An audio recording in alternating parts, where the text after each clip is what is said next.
Tyson, welcome. Do a quick mic check. Mic check. Yo, the sun don't shine forever.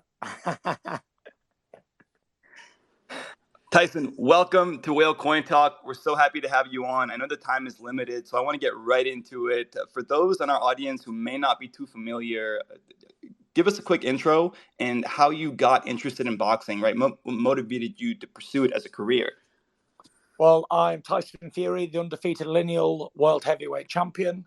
Undefeated in 13 years. Grew up around boxing, got into boxing because it's what my family do. Was named after Mike Tyson, and I ended up becoming a two-time world heavyweight king. So there we go. That's a little bit of an intro for you guys, for those who don't know me.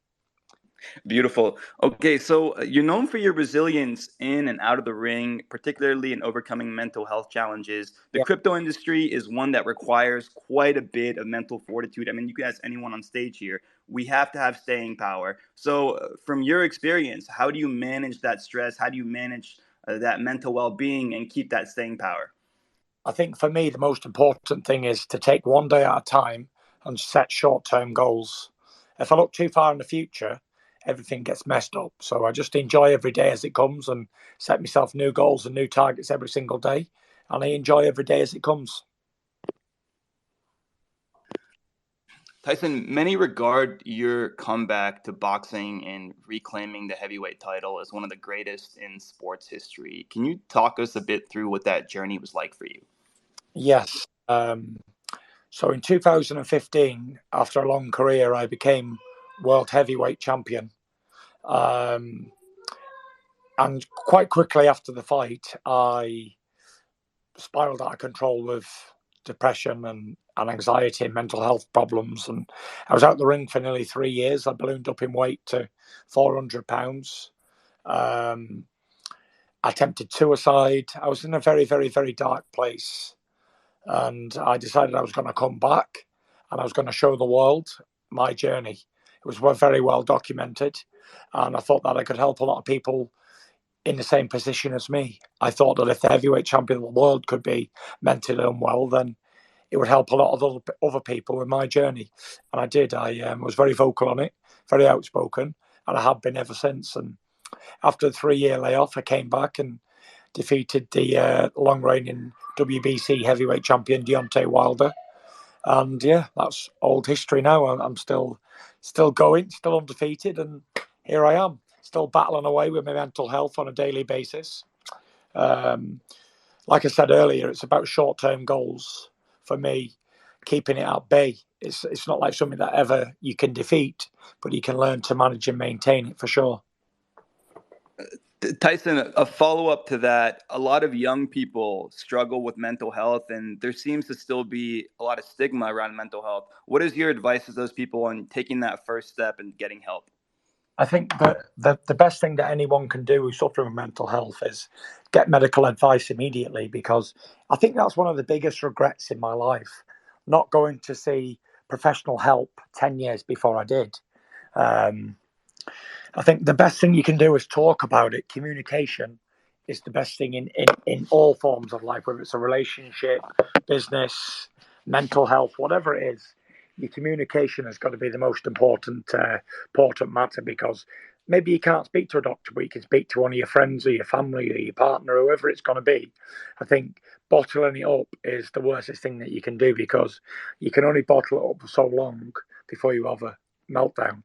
And that's exactly what happened to me. So if you're one of the people out there who's struggling with mental health, it's nothing to be ashamed of, nothing to be embarrassed of, and life will get better. You know, I was down and out. It was dark every day for me. It was horrible. Tempted suicide, suicidal thoughts regularly, hearing voices in my mind. I got to a place where I just didn't want to live anymore. I was waking up and asking, like, why have I woke up today? Why didn't I just die in my sleep? So it does get very, very dark, and it's a very, very lonely, selfish place. But I can promise that there is going to be a rainbow at the other side of the darkness. We have to walk through the storm and stand strong and stay on the straight and narrow path, because it's a very, very long, hard walk, but it will get better. And that's the best advice I can give anybody. Tyson, you did indeed find that light at the end of the tunnel. Your first your first fight with Deontay Wilder was arguably one of the greatest boxing matches of all time. Was this the most challenging fight of your career? And if not, which one was? No, I don't think that one was the most challenging. I think Wilder 3, me and Deontay had a trilogy, which means we had 3 title fights together. I think the third one was probably the hardest fight of my career. Wilder 3, we both went to war. We both came in with damaging intentions, and he put me down twice. I put him down 3 times, and I ended up getting a knockout in round 11. But I do believe it took a lot out of both fighters, for sure. Hell of a fight. Indeed, hell of a fight. So, typically, Tyson, what is the recovery process for you like after a fight like that, or a tough fight that really leaves you depleted? There's a lot of R&R involved. Um, Eating plenty of food, enjoying your family or your friends or people you care about, and just taking it nice and slowly, because you're going to be sore, you're going to be in pain, you're going to be hurting quite a lot. But after a few days or a week, you start to get a lot better. And just time. Time is a healer, no matter what it is that it's healing. The more time you get under your belt, the better it's going to be for anybody. So, if you could go back in time and fight in one era of boxing, what would that era be, and which boxers would you be most excited to enter the ring with? Well, I've always been obsessed with time and time travel and being able to control time. But these days, I'm happy living in the time that I'm in. Actually, I wouldn't go back in time. I'd stay in my own era because I live today. I lived in the days of Tyson Fury, 2023. That's where we're at right now, and I'd fight whoever's active, whoever's brave enough to step in the ring with me in our days, in our era. That's who I want to fight. Whether it's going to be Francis Ngannou in a crossover fight, whether it's going to be John Jones in a crossover fight for who's the baddest man on the planet, whether it's going to be Alexander Usyk for the undisputed world heavyweight championships, whether it's going to be anybody, I would stay right where we are today because I'm happy to be alive and I'm happy to be breathing fresh air and I'm happy to be in a good mental position where I am. So I do not want to go back in time. I don't want to move forward in time. I'm very, very happy in my current position in time of where we are because we're living today. We have to be thankful for today because tomorrow is not promised to nobody. And yesterday is history. That's a fact. Big facts. Tyson, before I pass it to Danny for this next question, this is a perfect moment for me to ask. My friend Anthony is a massive fan of yours. He even has a poster on his wall of you hitting Wilder with a clean hook. He told me he has one question for you. Are Yeah. you going to fight Usyk for the undisputed title? I would love to fight Usyk for the undisputed title, but at the minute, Usyk's running like a cheetah. He is running so fast. He can't get away from me quick enough. There was an opportunity for Usyk to fight back in April over at our national stadium here in the UK, which holds 100,000, and he turned that fight down. So I'm not sure what's going on at the moment with Alexander Usyk, but quite frankly, it's none of my business what he does. I can only concentrate on myself. And at the moment, I am looking to fight in September or October this year, and it's going to be an absolutely monstrous fight. Danny, or actually, let's go to Michael first. Yeah, thanks. Great to meet you, Tyson. So I was wondering, like, I mean, boxing is of course a big influence of your life, but outside of boxing, like, what do you do in your spare time when you're relaxing, or what are you focusing on learning additionally next to boxing? For me, I am a family man. I'm married. I've got 6 kids and one on the way, another one due in September. So that'll be number 7. So there's never any relaxation time for a dad like that with so many children. And they're all young as well. So I have my hands full at home. I do a lot of reading. I've got faith. I read a lot of the Bible. Um, I study boxing a lot. I study the past in boxing and the future. I study all the prospects coming through. And that's my passion. Today, boxing is not so much of a business to me or a sport. It's more of a hobby. It's become more of a hobby, something I love to do. Danny. Yeah, thank you, Noah. Hey, Tyson, Danny here. Hope you're well. Um, The question I wanted to ask you actually, because Noah asked about how you recover from a fight, which I think your response was around R&R and kind of focused on the physical side of it. I can imagine there's probably like a sense of expectation and a huge build up, and I would imagine that the dopamine level when you get to that world heavyweight title fight and then you win it must be huge. How do you manage coming down from that like extreme high, which is really difficult to recreate, certainly regularly? Yeah, it's been a hard struggle over the years. I live in Morecambe Bay in Lancashire. It's a small seaside town in the north of England. So there's not much going on here. And say on Saturday night, I can be in MGM Las Vegas, Nevada in a massive world title fight. On a Monday morning, I'm back in Morecambe Bay going to the tip run to drop off some rubbish or garbage.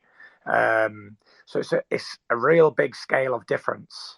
But what I've learned over the years is the sooner I get back to reality, being a husband, a father, and a son, the better. Because, like you say, it's a lot of mental strain, a lot of pressure, a lot of highs and lows. And what I believe is the bigger the high, the lower the low. So as soon as I can get back to normal, the school runs, just being a normal person, as soon as I can get back to that, the better. That's how I do it, because after being in a world title fight with, say, 80, 90,000 people there or over in Vegas, or wherever it might be, it's a very, very big scale difference. And to mentally adjust to that is difficult. But over the years, I've sort of mastered how to do it now. Before, years ago, say 5 or 6 years ago, I'd have these big world title fights and I'd be really depressed for like a week, 2 weeks afterwards. But these days, I only really have like maybe 2 days of depression after a big fight. And I get back to what I do best, and that's being a husband, a father, and a son. Alice, the mic is yours.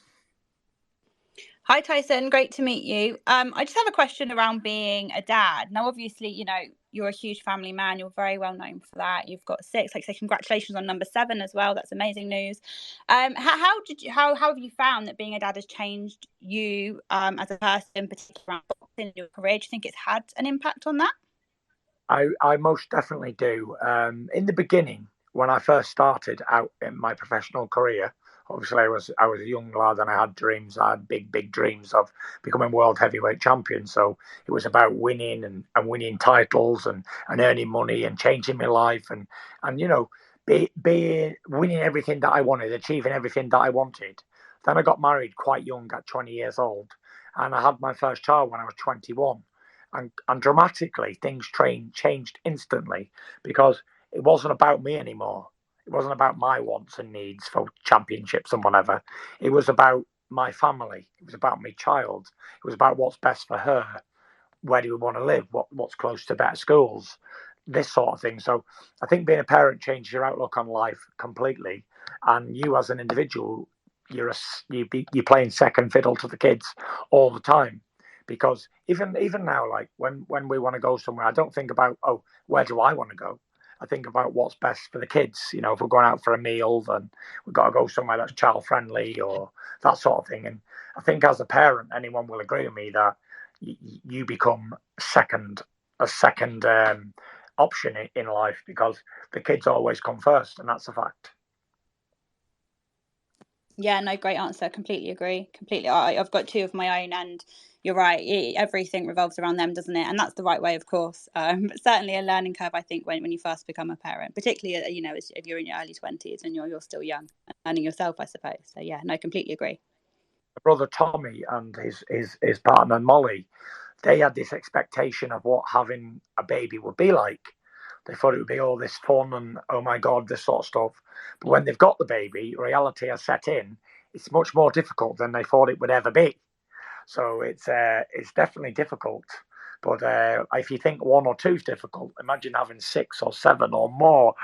It's really difficult, to be sure.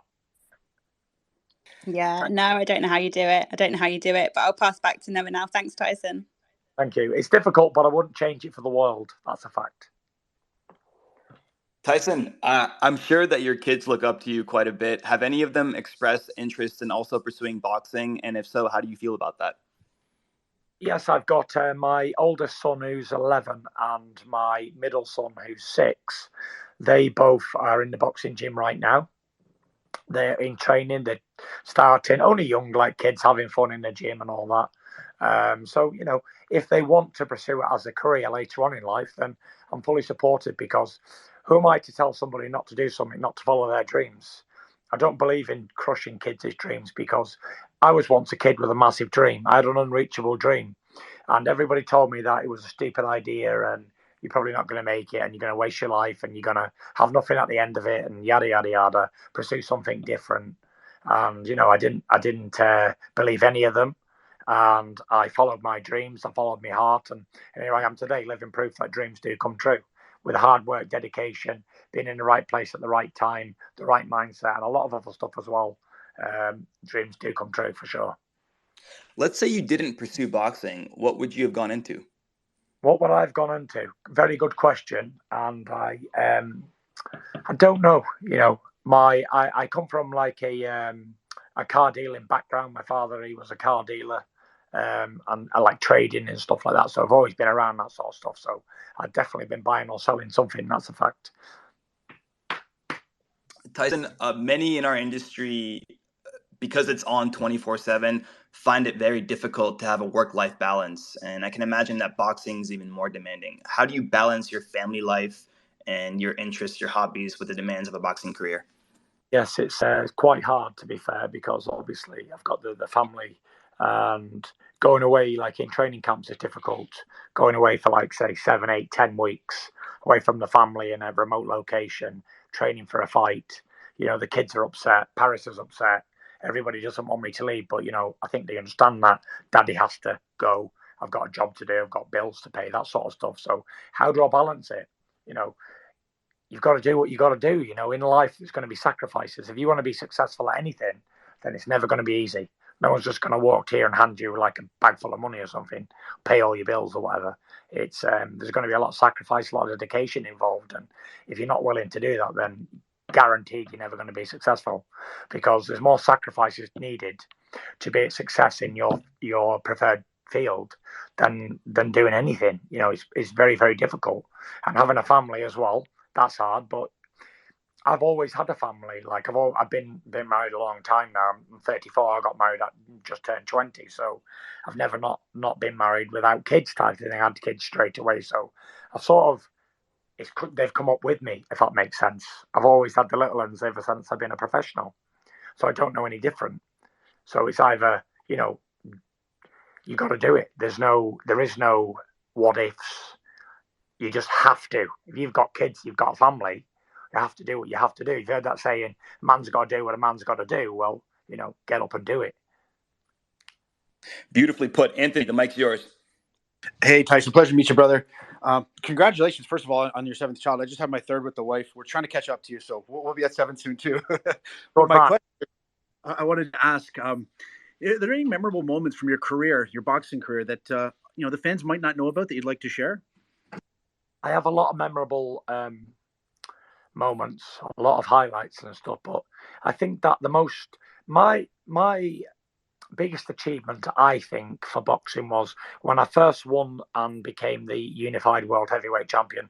I won 5 or 6 belts in one fight against one of the longest reigning champions in history, Vladimir Klitschko. I was a massive underdog, like a 10-1 underdog, going to Germany to dethrone this long reigning champion who nobody could defeat in 11 years. And it was such a special moment. I grew up watching this guy. When I was a kid, he was a world champion. So I grew up watching him and to be in the ring and sharing the ring with a guy.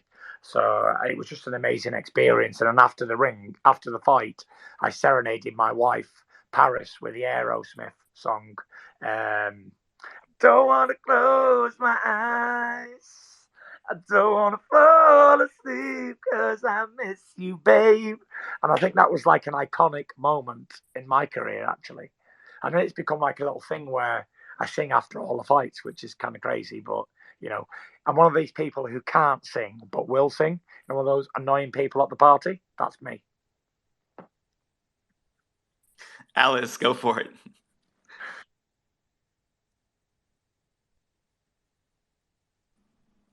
Did Alice shrug? Yeah, she's run. She's run with the bag. Okay. So, Tyson, quick question. What are your remaining goals in boxing? And then what do you want to achieve once you, and I want to ask you this question later, but what do you want to achieve once you retire from boxing? You know, my remaining goals in boxing are zero. I don't have any goals. I've done everything there is to do. I've won every single belt there is to do. I'm 34 fights unbeaten, a 13-year career. There's physically nothing more I can do in boxing, other than fight Alexander Usyk for the undisputed, which I've never really been interested in, which is well documented. Fighting for undisputed, it means nothing to me. I've got all the belts anyway. But if that fight does arise, then that would be my final goal in boxing. But I'm quite interested in these fights with like the other combat sportsmen, like I said, John Jones or Francis Ngannou, to test myself against other combat fighters like those. But that's about it in boxing. I'm just taking me days, one day a day, and enjoying whatever time I have left. I'm 35 next month, so I don't have a long time left as a professional boxer. And what are my goals after boxing? I just want to be a good husband and a good father. You know, I've been on the road a long time. I've been traveling away, and I've been away from my family for long stints of time. And I just want to put a lot of time into the kids and spend quality time. Because I believe that when you're a child, they're the most important foundations, like building a house. If you get the foundations wrong, then it's going to cause problems later on in life. And I just want to spend a lot of time, put a lot of time into my kids, because I'm a big believer in you only get out what you put in. And, you know, I just want to be around. I want to be the person who's doing the school runs all the time and being there for the kids and giving them a good upbringing and a good grounding. And, you know, I want them to get to adults and say, you know what, we had a great father. He did all he could for us. And we had a great childhood. And that would be a goal for me, for sure. And I'd love to see my kids go on and do well and stand on their own 2 feet and you know, have a family of their own and kids and grandkids and whatever else. So that's my goals. Beautiful. Danny, the mic's yours. Yeah, you've been a great sport today, Tyson. I'm just curious. You were so close to fighting Usyk back in April, and obviously that hasn't happened. And you know, we've mentioned it today, and it still boils up in the press every couple of weeks. So everybody's still thinking about it. If after everything that's gone on, I'm curious. After everything that's gone on, if you got say you got in the ring with Usyk in, you know, November, December, after everything that's gone on, would it be a little bit more personal than it would have been back in April? Not really, because it's business. It's not personal, you know. Or the only reason this fight's not happened is because Usyk wants more bags. He wants more money. Okay, so I don't blame him for that, because at the end of the day, it's a short career and it's a business. So it's not really a personal thing. Oh, I hate Usyk, or oh my God, Usyk didn't fight me. Whatever reasons are great. The fight didn't happen. This is strictly business. You know, Usyk's waiting for the big money, the 100 million he's going to get from the Saudis for the fight in November or whenever it's going to happen. So I can't hold it against him. I know he's a family man. He's got families to feed. So I wish him luck. You know, it's not personal. It's a sport for one and a business for two. But when we do finally meet, I'm going to annihilate him. That's a fact.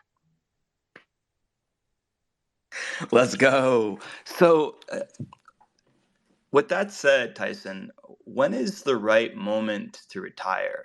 I feel like there's never a perfect moment, and you love this sport so much that it's hard to part ways with it. But would love to hear what you're thinking along the lines of moving on and, you know, pursuing a full-time life as a father.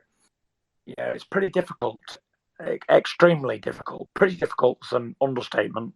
Very, very, very hard to walk away. I always said that I didn't want to be one of these people who stayed around too long and end up getting injured or end up punch drunk or something. And I didn't understand that when I was younger, a lot younger, I didn't understand how these guys would have such glitzy careers and then end up losing lots of times at the end and ended up not being able to string a sentence together and stuff like that. And now I understand why, because it's so hard to walk away. You're 1 minute you're the center of attention. There's 100,000 people coming chanting your name, and then you retire, and then you're nothing. You know, you're a has been a champion, has been a good fighter, has been a great businessman or whatever. You're just another bare bum in the shower type of thing. So I understand why they can't walk away, and I find myself in that same position right now. I retired last year, I believe. No, 2022. Had my final farewell fight at Wembley with 94,000 people there, which is the record for our national stadium of everything, concerts, everything. And I thought that would be enough. I had my final farewell fight at home, the send off that anyone could ever wish for, and I had 6 months of retirement, and I didn't know what to do with myself. I thought the bins and the school runs and the training and stuff would be enough, but it turns out that it wasn't. So my exit strategy keeps changing monthly, and I do not know if I can walk away until I'm finally done for, if that makes sense. I find it really hard, just like every other champion before me, to walk away, because one minute you're the world heavyweight champion and the next minute you're just a normal person again. It's very difficult switch, and mindset is very, very difficult, because not being a normal person your whole life, being an absolute animal, being something totally different to everybody else, it's difficult, well, very, very hard to go back to being just a normal person, the dad, the school dad. It's hard work, and I don't know if I can do it. Just like everybody else before me, I don't know if I can do it. That's when you said you're in my career. Listen, when you said your exit strategy keeps changing, I just thought of the average crypto trader. I was watching an interview with Mike Tyson a while back, and there's a part where he gets emotional and talks about how he really misses that fighter he once was, but ultimately you have to let go. I would imagine that you'd still want some sort of tie to boxing. Would you ever become a trainer or possibly promote fights? Would love to hear if that's something of interest. It's of right now, being honest and truthful, it's of no interest. Because to me, when you're the gladiator, you're the one who's doing it. You're the one who people have come to see, to pay to watch. It's hard to sit ringside and watch somebody else do it. Very hard. To be a great fighter is one, it's a gift from God. And two, it's a total different mindset. It's a total different ability, total different set of skills to doing anything else. It's a brutality that you're forcing on somebody else in the ring, who's also trying to force the same brutality back onto you.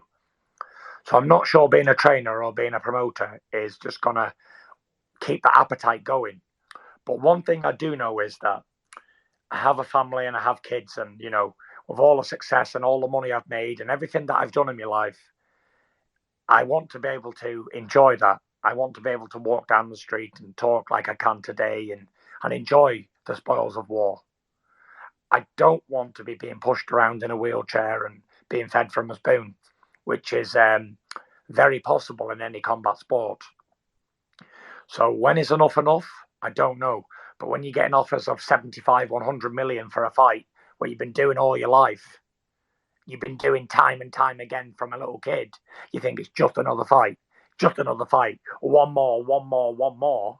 But the old question is, when is enough enough? And I can answer that question.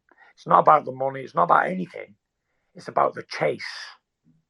It's that lion locked up in a cage in a zoo somewhere that's dreaming of being back out on the African plains, chasing a gazelle down in the hunt. It's a feeling of ecstasy. It's a feeling of reaching for the stratosphere. It's a hell of a feeling, and it's something that I can't really explain unless you've been there and done it. It's a feeling that takes your emotions on a roller coaster.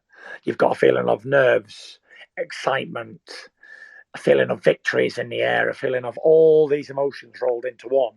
And everything that I've ever been and done, sampled in my life, alcohol, drugs, gambling, nothing ever comes close to the feeling you get of being super fit, walking to the ring for one-on-one combat with another trained athlete.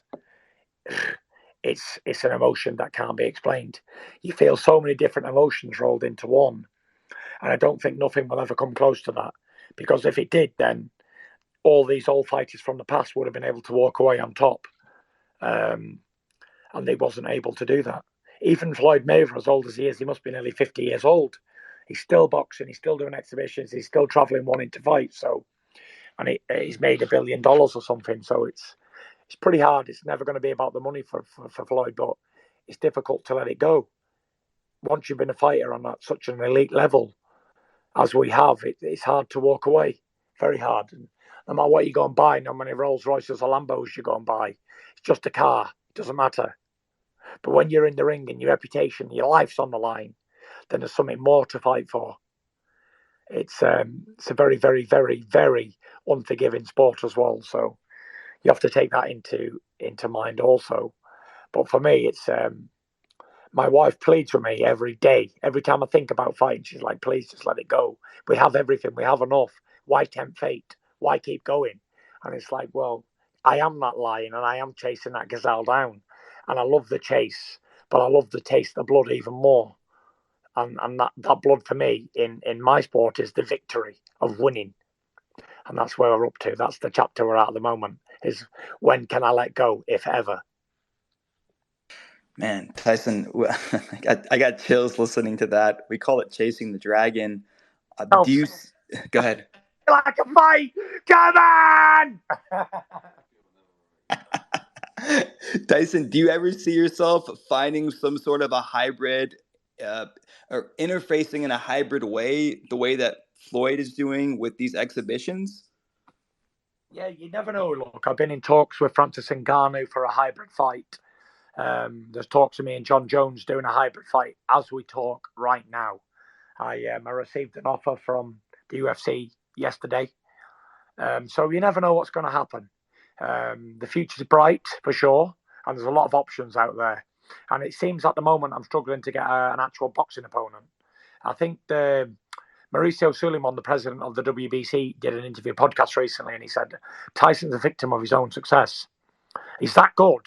People don't want to fight him. They'd rather fight somebody else. And that's what I'm experiencing right now. I think I've called out everybody in the top 15 in the heavyweight division in the last 6 months, and I'm still without an opponent as we speak today. Tyson, I know that you're a busy man, and I want to be cognizant of your time. How many more minutes do we have with you? I think you have to go pretty soon here, huh?